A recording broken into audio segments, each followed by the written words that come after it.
Instead of revisiting Thor's romance with Jane Foster, Natalie Portman, in Thor, Love and Thunder, Lady Sif Jamie Alexander could serve as the Avengers' love interest.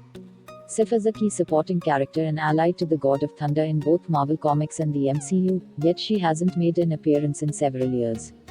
In the first two Thor movies, Thor's attention was occupied by Jane Foster. Things changed rapidly before the third movie, as Marvel wrote her out of the story in Thor, Ragnarok. However, they're now bringing her back for Thor, Love and Thunder, where she will follow in the footsteps of her comic book counterpart and become Mighty Thor. Though Marvel now has a chance to continue the love story of Thor and Jane, another opportunity exists in the form of Lady Sif. Lady Sif fought beside Thor and the Warriors 3 against the Destroyer and the Frost Giants during his first MCU adventure in Thor. She joined him in the battle against Malekith, Christopher Eccleston, and the Dark Elves in Thor, The Dark World, and hasn't been on the big screen since.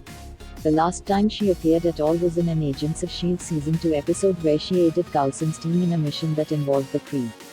Due to scheduling conflicts, Alexander wasn't able to reprise her role as Lady Sif in Thor, Ragnarok, a movie that killed off most of Thor's Asgardian compatriots. However, she could be back in Thor 4, where she may strike up a romance with the main character. In the comic books, Sif and Thor were in love centuries ago, long before his comic even began in the 1960s. It all started when Thor displayed his heroism by offering his own life to Hela in exchange for Sif's. However, they were eventually forced apart. After becoming a superhero on Earth and forming a relationship with Jane Foster, Thor seemingly forgot about Sif. Odin, who had always been opposed to his son sharing a romance with a mortal, made Jane pass a test to see if she was worthy of being with Thor.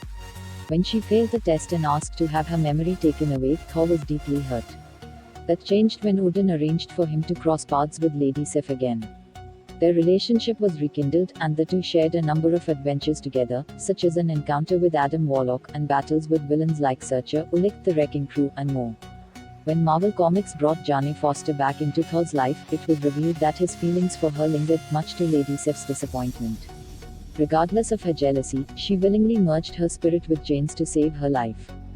Following her separation from Jane, Sif and Thor resumed their romance, but it came to an unfortunate end when Thor, secretly under the influence of the seductive sorceress Lorelei, attacked Sif. It took time for Sif to realize that Thor wasn't to blame for what happened. Similar to the character from the comics, Thor's arc in the MCU started with him falling in love with Jane Foster, but the MCU has moved beyond that.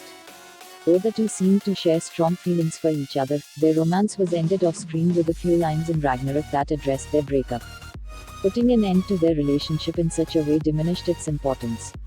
For this reason, it would be a mistake for Marvel to go back to it in Thor 4. Since Marvel has made it clear that the MCU has moved on from the Thor-Jane Foster relationship, it should stick to this decision, rather than putting them back together again. Furthermore, audiences have already seen how their romance would work through two Thor movies. That's why it would make sense for Marvel to pick a different character if it wants to give him a new love interest. The person who is perhaps the strongest candidate for this role is Lady Sif.